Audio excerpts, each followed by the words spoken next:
कन्हई, कैसे आऊं रे कन्हई तेरी गोकुल नगरी, बड़ी दूर नगरी। कान्हा दूर नगरी, बड़ी दूर नगरी।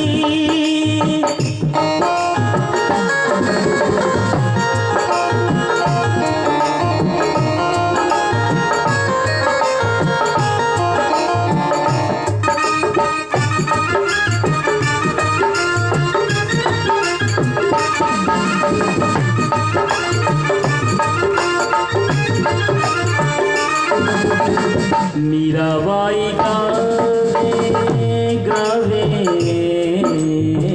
मीराबाई गावे गिरिधर के गुण, मीराबाई गावे गिरिधर के गुण। तुमरे दर्शन बिन मैं तो हो गई बाबुरी, बड़ी दूर नगरी। दूर नगरी, बड़ी दूर नगरी। कैसे आऊं रे कन्हई, कैसे आऊं रे कन्हई तेरी गोकुल नगरी, बड़ी दूर नगरी। कान्हा दूर नगरी, बड़ी दूर नगरी। कान्हा दूर नगरी, बड़ी दूर नगरी।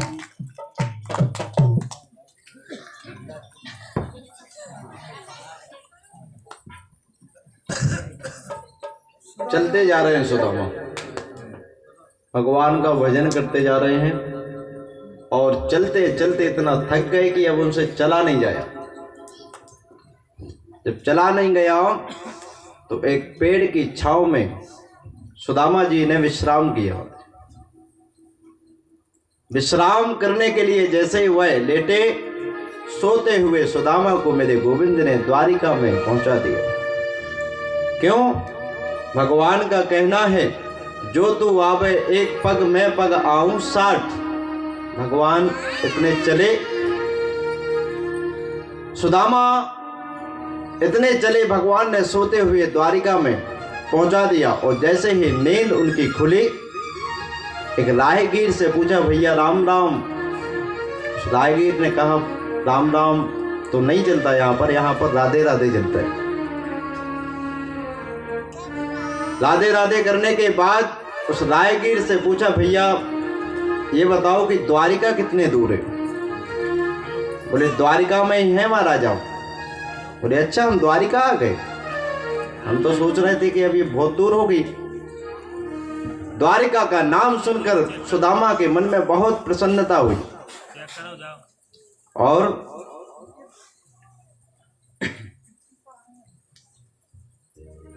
पूछा, अच्छा भैया ये बताओ कि यहाँ पर कन्हैया का घर कौन सा है? हमने सुना है वो यहाँ के राजा हैं। राहगीर ने डांटते हुए कहा, अरे महाराज, कन्हैया नहीं बोलते उनको, यहाँ पर इनको बोलते हैं श्री श्री 1008 राजा धीराजा श्री कृष्णचंद्र ठाकुर जी महाराज। सुदामा के मन में विचार आया, इतना बड़ा नाम हो गया, हम तो इनके लिए कन्हैया कनुआ कान्हा बोलते थे। बोले अच्छा बताओ उनका महल है कहाँ? तो राहगीर ने कहा कि आप यहां से जहां तक आपकी नजर आए वह सब उनके महल है। चलते चलते सुदामा जी रुक्मणी के महल के सामने रुके और रुककर कहते हैं, भैया राधे राधे। भगवान के द्वारपालों ने प्रणाम किया।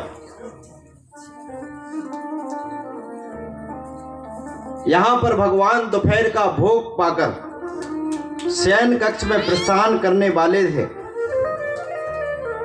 और द्वारपालों से सुदामा जी ने कहा कि हम आप अपने राजा से कह दें कि उनके बचपन के सखा सुदामा उनके दर्शन के लिए आए हैं। द्वारपालों ने सोचा कि भगवान की तो बात ही निराली है, आए दिन संत मुनेंद्र योगेंद्र सब आते ही रहते हैं, लेकिन ये विचित्र भगवान का परम मित्र बताता है अपने आप के लिए एक है कौन। नीचे से ऊपर की ओर 3 बार द्वारपालों ने सुदामा को देखा और कहा द्वारपालों ने कि मैं अभी आपका संदेशा हमारे मालिक के यहां पर पहुंचा कर आता हूं। द्वारपाल चल दिए, भगवान से कहने लगे कि क्षमा करें महाराज, आपके विश्राम में व्यवधान डालने की धृष्टता हम लोगों ने की है। प्रभु तो साक्षात करुणा के सागर हैं, लेकिन द्वारपाल भगवान के जो जय विजय हैं उनको इतना अभिमान नहीं है कि हम भगवान के द्वारपाल हैं। सबसे प्रेम से वार्तालाप करते हैं। भगवान बोले हाँ हाँ बोलो। द्वारपाल ने कहा कि एक निवेदन है प्रभु। बोले बताओ। कहते हैं शीश पगान झगातन पे प्रभु जाने को आहि बसो कहीं ग्राम, धोती फटी सिलटी दुपटी और पाए उपासन की नहीं सामा, द्वार पढ़ो एक दुर्लभ एक रहो, चकिसो वसुधा अभिरामा, पूछत दीन दयाल को नाम, बतावत आपनो नाम सुदामा। एक निहात गरीब ब्राह्मण द्वार पर खड़ा है, नितांत विपन्न ब्राह्मण द्वार पर खड़ा है। उसके पैरों की बिमाई फटी हुई है, सिर ढकने के लिए वस्त्र नहीं, 20 जगह से धोती फटी है, इतना दुबला शरीर, एक एक हड्डी देखती है महाराज। फूटा सा लोटा, टूटी सी छड़ी, उधड़ी सी रस्सी हाथ में है। आपको अपने बचपन का मित्र बताता है और नाम अपना सुदामा बताता है। सुदामा नाम सुनते ही कृष्ण तुरंत सिंहासन से खड़े हुए और दौड़ गए महाराज। दुपट्टा कहीं गिरा, कानों के कुंडल कहीं गिरे, पीतांबर कहीं गिर गया महाराज। नंगे पांव द्वारिका के द्वार पर खड़े महाराज।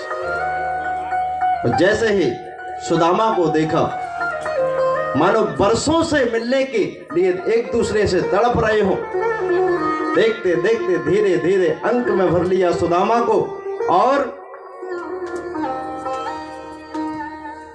नेत्रों से आंसू बहने लगे महाराज। सुखदेव जी महाराज कहते हैं यह दृश्य तो देखो परीक्षित, भक्त और भगवान का मिलन। न जाने कितने दिन से एक दूसरे से मिलने के लिए तड़प रहे थे।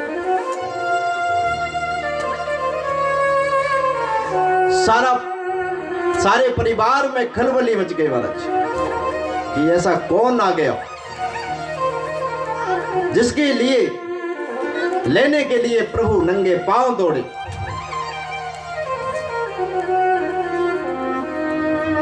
क्योंकि चाहे कोई भी आ जाए दर्शन के लिए, उसको प्रतीक्षा करनी पड़ती है। भगवान शयन कर रहे हैं, भगवान भोजन कर रहे हैं, भगवान किसी भी पत्नी के साथ में बैठे हैं, परंतु सुदामा नाम सुनते ही प्रभु एकदम से उठे और दौड़ गए।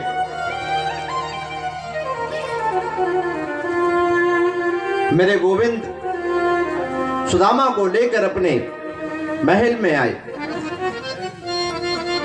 स्वर्ण जड़ित सिंहासन पर सुदामा को बिठाया और खुद नीचे बैठ गए महाराज। सुदामा की दशा को देखकर कन्हैया के आंखों से अश्रु बहने लगे महाराज। देखे सुदामा की दीन दशा, करुणा करके करुणा निधि रोए, हाथी परात को हाथ छुओ नहीं, नैनन के जल से पग धोए। तुरंत रुक्मणी को कहा कि जाओ जल्दी से जल लेकर आओ। रुक्मणी को वहां पर भेजा। मन में विचार आया कि गंगा जल तो मेरे चरणों से निकला है और ये ब्राह्मण है, मैं अपने चरणों से निकले गंगा जल से इनके पैर कैसे धो सकता हूं। मेरे गोविंद इतने रोए महाराज कि सुदामा के पैर उनके आंसुओं से धुल गए। प्रभु की करुणा को देखकर सुदामा मन ही मन सोचने लगे कि कितना प्रेम करता है मेरा मित्र मुझसे। भगवान के प्रेम को देखकर सारे पुत्र आदि पौत्र, सारी पत्नियां गदगद हो गए महाराज। धीरे धीरे सुदामा को अंक में भरकर द्वारकाधीश अपने अंजापुर में ले गए महाराज। सुंदर भोजन कराया। भोजन कराने के बाद सैन्य कक्ष में लेकर आए और स्वयं अपने हाथों से सुदामा के चरणों को दबाने लगे महाराज। सुदामा मना करते जाते हैं कि नहीं लाला, नहीं केशव, आप ऐसा मत करें। सुदामा कहने लगे तुम हमारे पांव को मत दबाओ।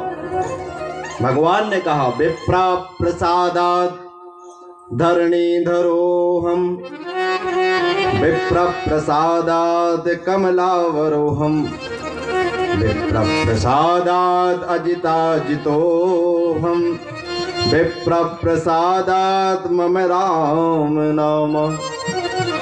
आज मैं जो कुछ भी हूं,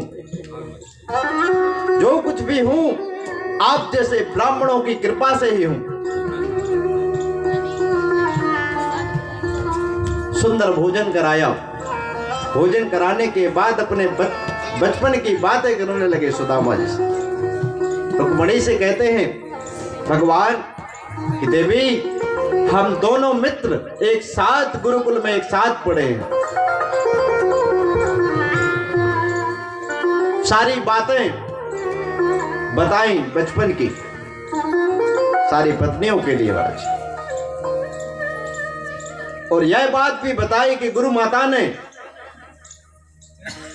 हम दोनों के लिए खाने के लिए चने दिए थे महाराज। गुरुजी के आदेश से जंगल में हम लोग समिधा बीनने के लिए गए और गुरु माता ने हमें खाने के लिए चने दिए, क्योंकि गुरु माता हम दोनों से बहुत प्रेम करती थी,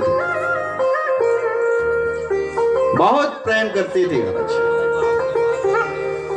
भगवान ने कहा तुम्हें याद है सुदामा, कितना भयंकर तूफान आया था जब हम लोग जंगल में थे? बोले हाँ। बारिश भी होने लगी? बोले हाँ। हम दोनों पेड़ पर चढ़ गए?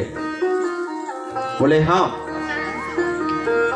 और तुम्हें पता है, तुम्हें बहुत तेज ठंड लगने लगी थी, तुम्हारे दांत किटकिटाने लगे थे महाराज। भगवान उस बात को याद दिलाना चाहते हैं कि तुमने मित्र के साथ में चोरी की थी महाराज। कहीं मैंने पढ़ा था कि गुरु से कपट, मित्र से चोरी कभी नहीं करना चाहिए महाराज। निस्वार्थ प्रेम होना चाहिए मित्र के लिए। तो मित्र हर परिस्थिति में साथ देने वाला होना चाहिए महाराज। मित्र वो नहीं कि आपके पास विपत्ति आ जाए और आपको छोड़कर चला जाए महाराज। मित्र तो वह है, चाहे जैसे भी परिस्थिति हो, तुरंत आपके कंधे से कंधा मिलाकर खड़ा रहे महाराज, वो है मित्र। बोलो राधे राधे।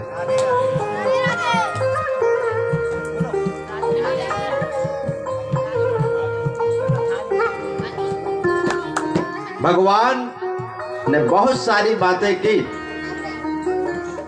और पूछा कि सुदामा तुमने विवाह किया कि नहीं? सुदामा ने कहा भगवान की कृपा से विवाह हुआ है और बच्चे भी हैं। बोले अच्छा? बोले हाँ। कन्हैया से पूछा सुदामा ने कि तुम्हारे विवाह हुए? बोले हाँ। एक एक कर सबको प्रणाम कराया। ये नहीं बताया कि मेरे 16,108 पत्नियां हैं। पहले रुक्मणी जी आई प्रणाम करने के लिए, जामवंती आई, सत्यभामा आई, मित्रवृंदा आई, भद्रा आई, लक्ष्मणा आई, सारी पत्नियां एक एक कर कर सुदामा जी को प्रणाम करते रहे महाराज। 100-200 पत्नियां हुई। भगवान से पूछने लगे सुदामा कि कन्हैया ये सब अपनी हैं कि आसपास की हैं? भगवान ने कहा सब अपनी हैं, आप तो आशीर्वाद दो। 300-400 बार आशीर्वाद देते देते सुदामा जी का तो हाथ दर्द करने लगा महाराज। बोले सच सच बताओ ये अपनी है? बोले हाँ सब अपनी है, आप दो आशीर्वाद। सुदामा ने कहा तो एक काम करो कन्हैया, सबके बदले में आप ही आशीर्वाद ले लो। आपको आशीर्वाद मिल गया मानो सबको मिल गया। मेरे कन्हैया ने आशीर्वाद लिया सुदामा से। सुंदर वार्तालाप हुई दोनों के बीच में। और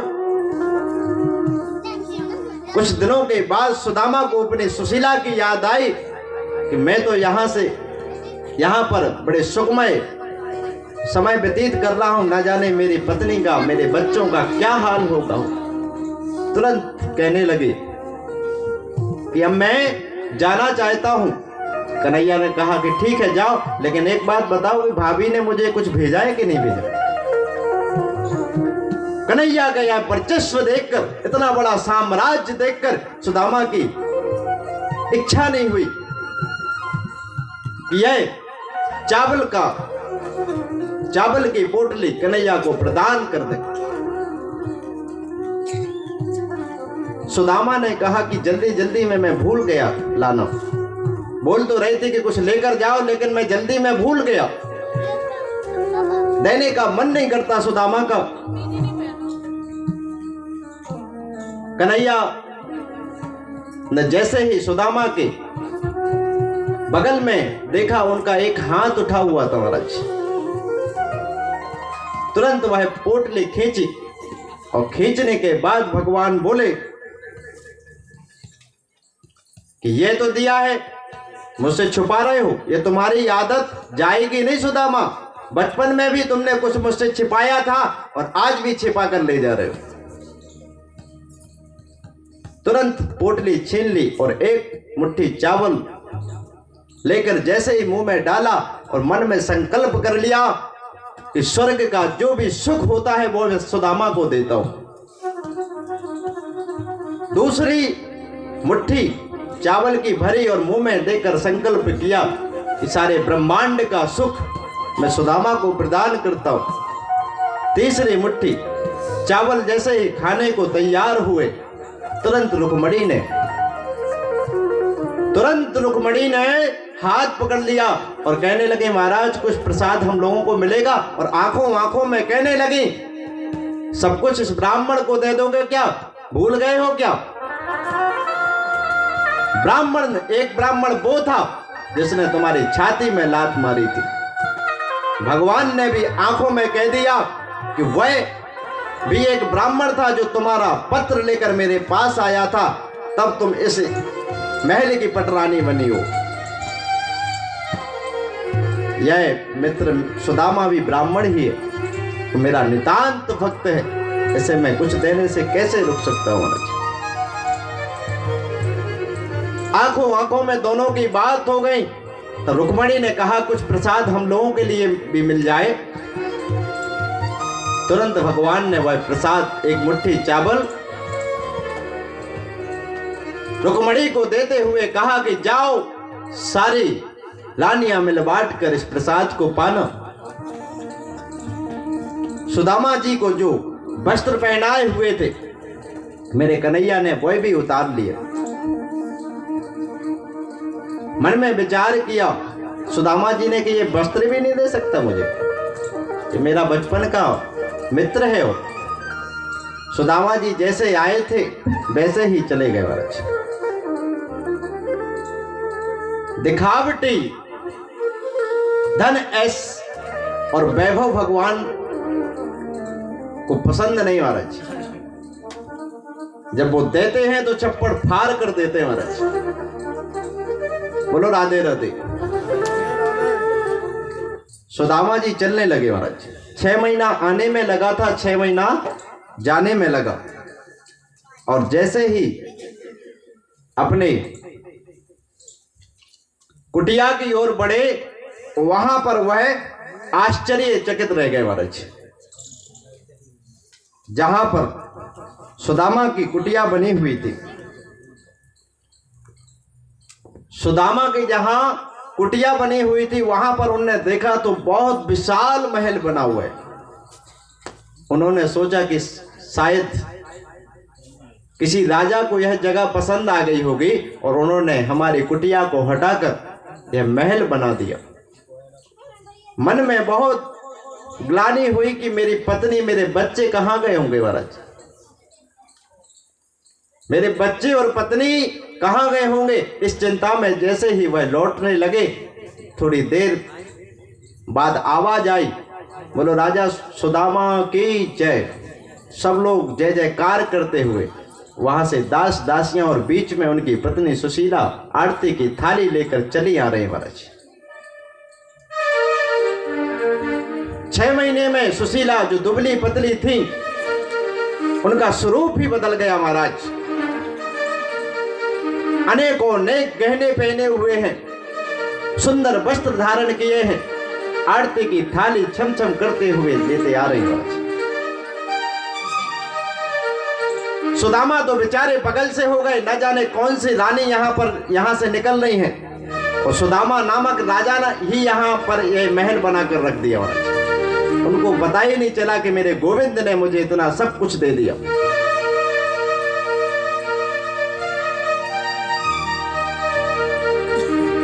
जैसे ही सुशीला उनके बगल में आई और बगल में आते ही तुरंत दासी को वह थाली पकड़ाकर उनके चरण स्पर्श किए महाराज। और जैसे ही चरण स्पर्श किए, सुदामा 2 फुट पीछे चले गए। अरे अरे देवी, क्या कर रही हैं आप? तब सुशीला मधुर शब्दों में बोली, अरे महाराज, हमको भूल गए क्या? जो आवाज सुशीला की सुनी, जो आवाज सुशीला की सुनी सुदामा जी ने, तो कहने लगे, अरे सुशीला, तुम्हारे तो 2 चुटीला छोड़कर गए थे, बिल्कुल दुबली पतली, तुम्हारा तो सौंदर्य ही बदल गया महाराज। इतना सब वैभव, इतनी संपत्ति, ये महल कैसे आया? सुशीला हाथ जोड़कर बोली, सब द्वारकाधीश की कृपा, सब उन्हीं की कृपा से ये हमको मिला है। अंदर ले गई, भोजन कराया। भोजन कराने के बाद सुदामा जी के नेत्र सजल हो गए। बारे द्वारकाधीश, जब मैं आया तो जो तूने कपड़े दिए थे वह भी उतरवा लिए और इतना सब कुछ दे दिया।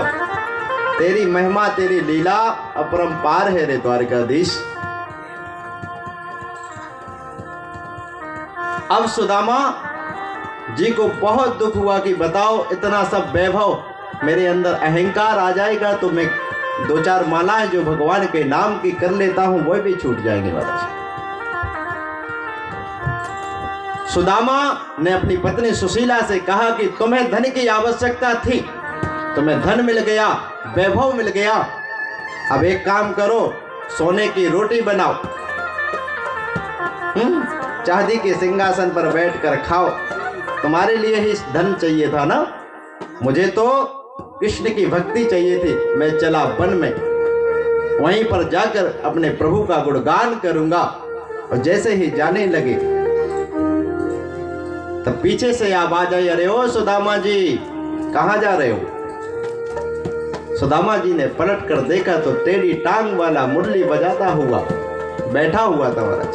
तुरंत दौड़कर प्रेम मसरों के साथ में उनने प्रणाम किया। चले, अरे बाहरे द्वारकाधीश, इतना सब वैभव दे दिया, मेरे अंदर यदि अहंकार आ गया तो मैं क्या करूंगा? भगवान ने आशीर्वाद दिया कि जाओ, मैं तुम्हें आशीर्वाद देता हूं, तुम पर अभिमान की छाया भी नहीं पड़ेगी और यह तुम्हें अभिमान छू भी नहीं सकता। सुदामा बोले, लाला, तुम्हारी ये कृपा की आदत कहीं नहीं जाती,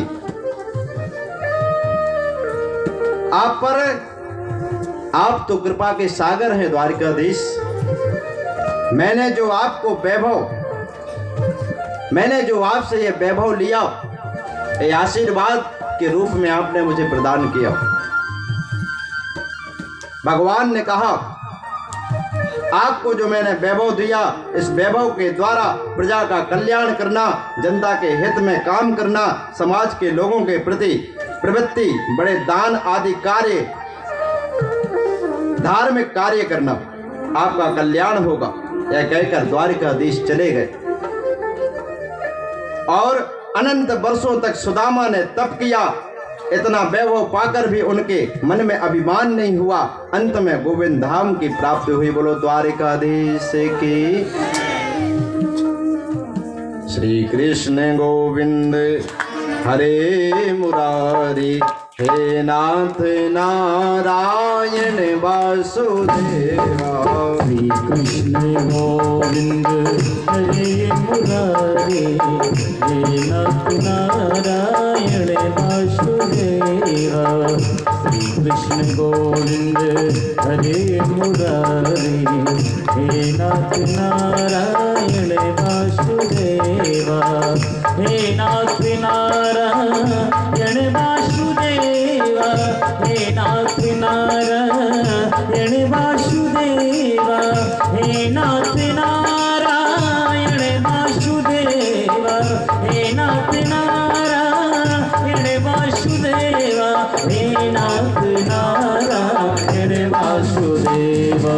श्री कृष्ण गोविंद हरे मुरारी, हे नाथ नारायण वासुदेवा। श्री कृष्ण गोविंद हरे मुरारी, हे नाथ नारायण वासुदेवा।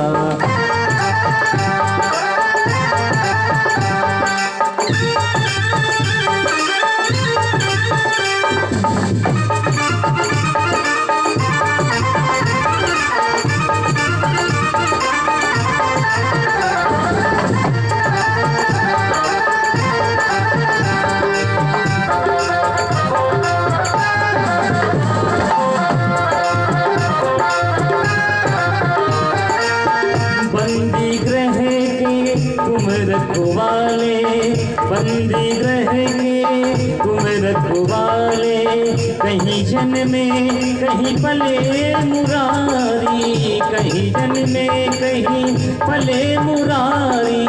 यह गीत गा, यह